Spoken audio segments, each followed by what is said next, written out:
I problemi non mancano, prima di tutto la preoccupazione dei produttori che temono un forte impatto sui costi dovuto alla transizione ecologica del vino.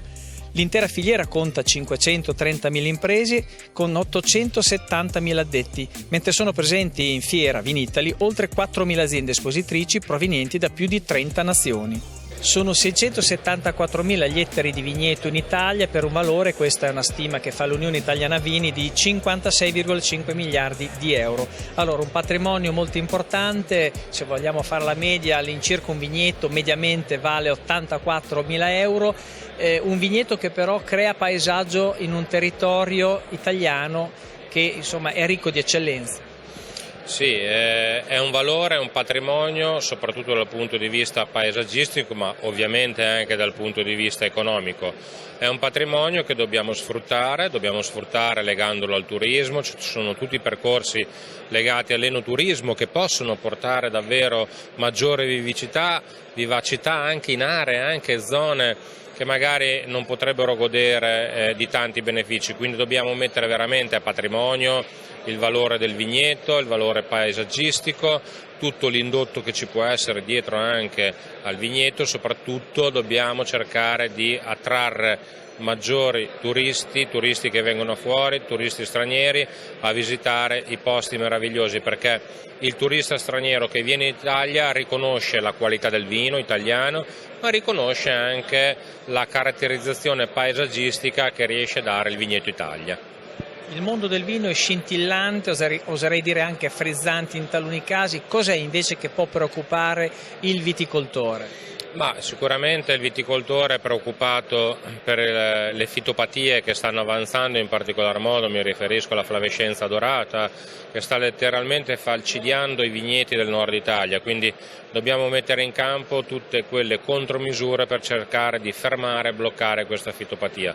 Inoltre sicuramente ci sono anche dei mercati, alcuni mercati che preoccupano, come quello russo-ucraino, ovviamente dovuto alla guerra, ma anche l'andamento economico dei vari paesi influenzano ovviamente i mercati del vino. Quindi sono tutte preoccupazioni che però, devo dire, al Vinitaly quest'anno non emergono, perché c'è molta vivacità soprattutto dal punto di vista delle relazioni economiche e commerciali, e quindi questo è sicuramente un aspetto positivo che ci fa ben sperare per il futuro, perché se c'è un incontro giusto, adeguato tra domanda e offerta, ovviamente la soddisfazione ci potrà essere per chiunque.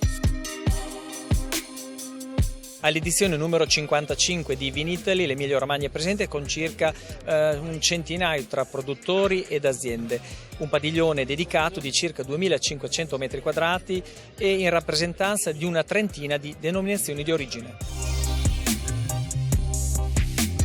Nel mondo del vino la cooperazione è presente da anni, tant'è che qua nello stand di Terecevico si festeggiano anche i 60 anni di questa cooperativa. Marco Nannetti, presidente, quindi festeggiamenti per i 60 anni, per il futuro cosa c'è che bolle in pentola? Allora, intanto doppio festeggiamento, sono i 60 anni del gruppo Terecevico, un grande risultato che peraltro ricordiamo con uno spumante di Trebbiano e con un Sangiovese appassimento in bottiglie commemorative, ma l'altro elemento di grande festeggiamento è finalmente un Vinitaly davvero post-Covid che vede un grande afflusso di buyers stranieri e un'Italia che davvero sta ricominciando a galoppare. Come si suol dire, siamo usciti dal tunnel, quindi anche in questo settore, un settore che è frizzante dal punto di vista dei vini, ma che per alcuni aspetti preoccupa. Parlo delle preoccupazioni fitosanitarie che ci sono in campo, leggesi flavescenza dorata. Cosa vuol dire questo? Vuol dire che ci saranno problematiche sulle superfici dei vigneti, riferendomi appunto a questa malattia che sta preoccupando gli agricoltori?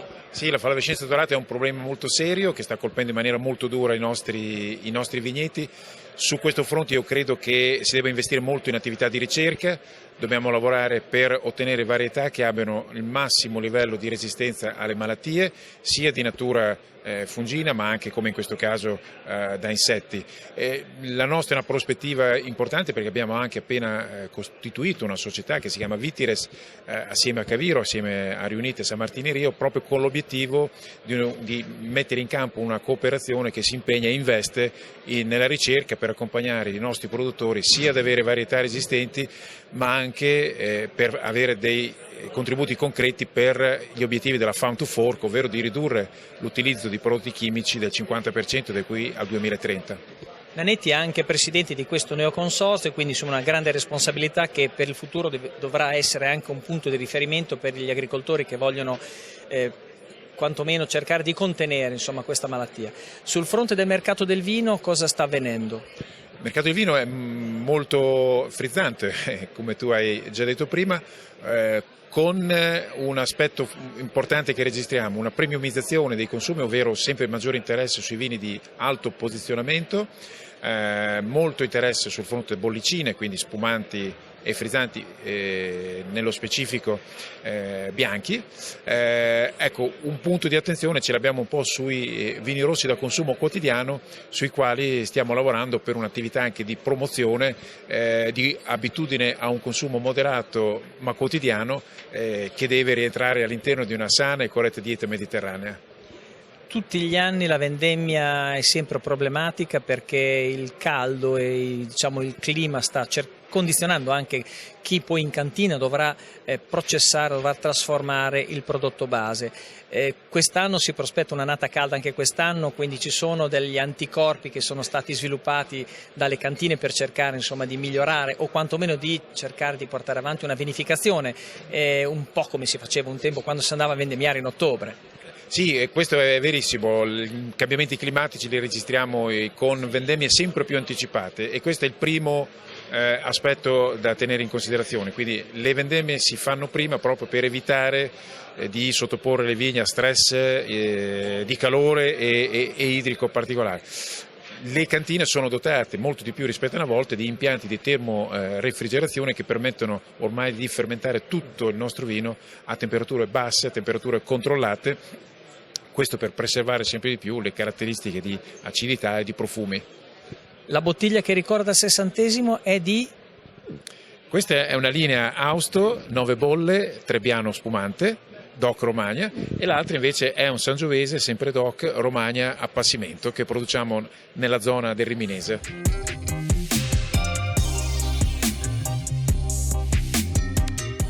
È in crescita il mercato dei frizzanti e degli spumanti. I dati dell'osservatorio WIV Vinitaly dicono che la quota si è raggiunta una quota di 1 miliardo di bottiglie, con un decremento rispetto a quello che è il dettaglio, ma un aumento alla grande distribuzione. Ma le confermo di fatto i numeri che ha appena citato, perché d'altronde noi siamo i leader per quanto riguarda sia gli spumanti che i frizzanti, avendo 2 importanti centri di imbottigliamento e produzione nella provincia di Modena e Reggio Emilia. Abbiamo anche Cantine Maschi, un importante centro di produzione per quanto riguarda il Prosecco.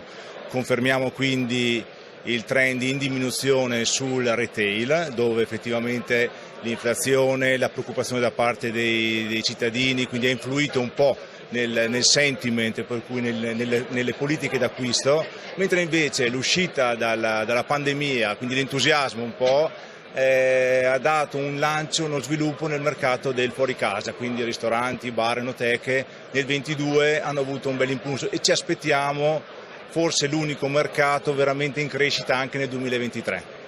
L'export è un fattore importante, se non ci fosse questo mercato estero probabilmente saremmo in difficoltà nel sistema Italia. Voi come vi collocate in questo contesto? Che qua sono pienamente d'accordo, infatti la perdita che ho appena citato del 2% sul grande distribuzione in Italia è ampiamente compensata dagli ottimi risultati che in particolar modo il Prosecco sta registrando negli Stati Uniti e in Inghilterra, per noi un mercato di assoluto riferimento. E il Lambrusco? E il Lambrusco è un prodotto cui ovviamente noi ci svegliamo ogni giorno, il nostro pensiero è quello di vendere e valorizzare il nostro prodotto, perché di fatto siamo nati lì, siamo nati in Emilia. Secondo noi è un prodotto assolutamente di moda, perché i consumatori, il trend vogliono dei prodotti a bassa gradazione alcolica, si parla di prodotti comunque sani del territorio, a chilometri zero, e più del Lambrusco francamente non possiamo immaginarci. Quello di Vinitaly è un palcoscenico importante per il mondo del Lambrusco, ma è anche un affaccio a quello che è un mercato internazionale che parla sempre più inglese. Qui in questa rassegna fieristica dedicata al vino avete puntato su 2 masterclass in lingua inglese. Questo vuol dire che siete sempre rivolti come consorzio ad un mercato internazionale e diciamo, sempre più rivolto quindi all'estero per far conoscere questo liquido rosso frizzante. Lambrusco, ma voi sapete, oltre il 60% è destinato all'export. La sfida che lanciamo quest'anno, grazie anche alla collaborazione che abbiamo attivato con Gabriele Gorelli, che è l'unico master wine italiano, ha permesso in questa edizione di Vinitaly di presentare 2 masterclass esclusivamente riservate al Lambrusco, esclusivamente in lingua inglese, in cui presenteremo o abbiamo presentato questo prodotto. La vera sfida è agganciare paesi che non conoscono questo liquido, come è stato definito da lei. Prodotto vino che fino a pochi anni fa era conosciuto in un'unica versione, il prodotto frizzante, che invece negli ultimi anni ha avuto un'implementazione di offerta di gamma. Penso al metodo classico, al metodo Charmat e soprattutto anche ai rifermentati in bottiglia.